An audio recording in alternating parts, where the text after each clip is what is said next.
sur la 3e ou 4e invasion allemande, qui cette fois-ci se faisait sous uniforme nazi. Donc c'est la victoire sur le nazisme.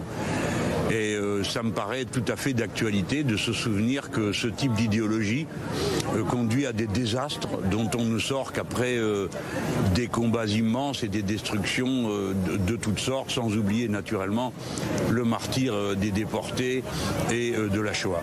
Ce devoir de mémoire, il est très important encore aujourd'hui. Fondamental sur la question du 8 mai 45, parce que l'ennemi vaincu cette fois-là ne l'a pas été définitivement, puisqu'on en voit aujourd'hui des résurgences. On voit revenir sur le devant de la scène l'idéologie du racisme, de l'ethnicisme et de ces choses. Par conséquent, il faut se souvenir. Et se souvenir, mais pas pour reporter sur les générations précédentes les devoirs qui nous incombent dans celle-ci.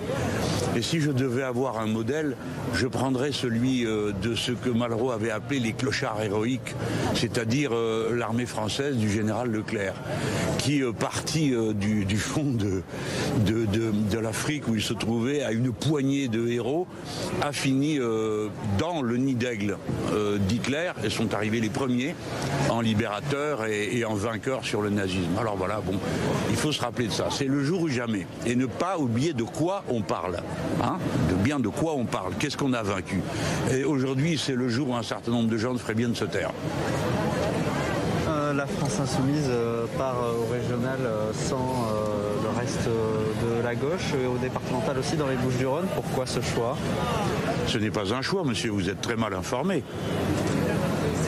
Je crois que vous êtes très mal informé, en effet, mais ça ne vous empêche pas de parler.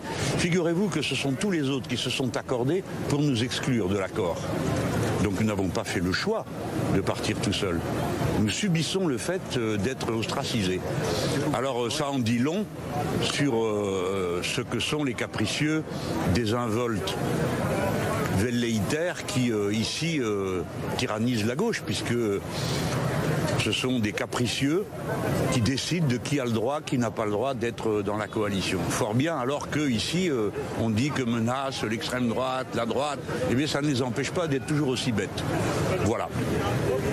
Autre chose? Une question sur les élections régionales dans les Hauts-de-France.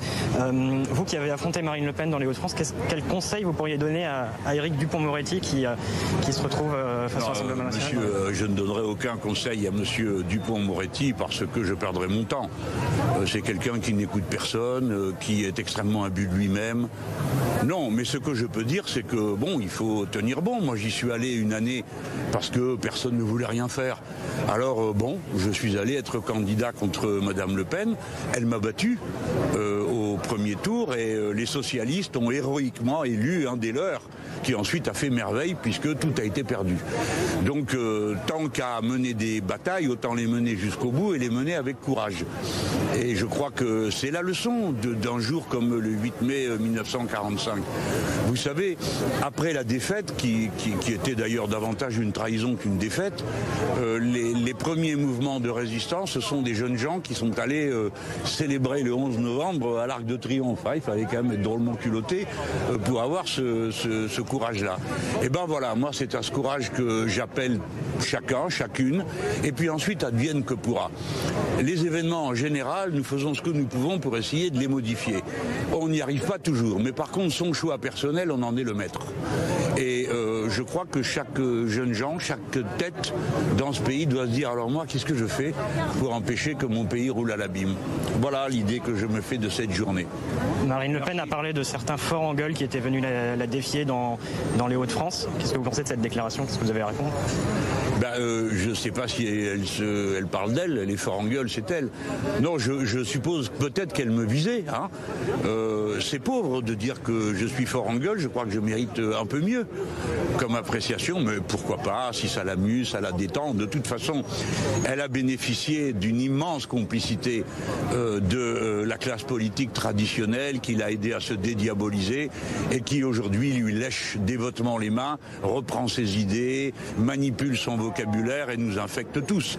Donc je comprends qu'elles se sentent triomphantes, emportent la responsabilité des gens comme le chef de l'État qui a fait l'apologie du traître Pétain et de l'antisémite Maurras, et tous ceux qui derrière ont inventé toutes ces sottises sur les islamo-gauchistes et que sais-je encore, alors qu'aujourd'hui les attentats qui se fomentent le sont par l'extrême droite d'une manière organisée et pour nous assassiner, nous, les insoumis. Alors c'est vous dire qu'on a l'impression d'être un peu le dos au mur parfois. Une dernière question peut-être sur la sécurité.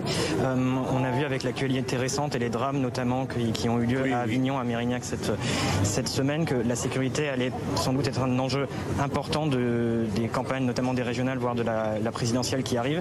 Qu'est-ce que vous en pensez? Eh bien, je pense que le pays est dans une très grande insécurité parce qu'une poignée de riches et d'ultra-riches ont décidé de le saigner jusqu'à la dernière goutte. Et par conséquent, ils continueront à désorganiser tout, à vendre la France à l'encan, et par conséquent, des masses de plus en plus considérables de gens vont être désemparés, ne sachant que faire et à quel avenir se vouer. Et ils vont trouver le renfort de tout un appareil de propagande qui va essayer de faire en sorte qu'on parle d'autre chose, c'est-à-dire de la religion des uns, du mauvais comportement des autres, et ce sera cette grande diversion qui risque d'occuper le devant de la scène pendant que se poursuivra la logique d'inégalité sociale et d'exploitation de classe dont nous sommes rendus témoins, tellement suffoqués que beaucoup restent sans mots. Nous sommes le pays record des millionnaires et des milliardaires en Europe, mais que ceux qui m'écoutent se disent bien que ce ne sera pas leur cas, hein, et que donc ils admirent quelque chose qui est la cause de leur malheur et non pas la promesse de leur futur.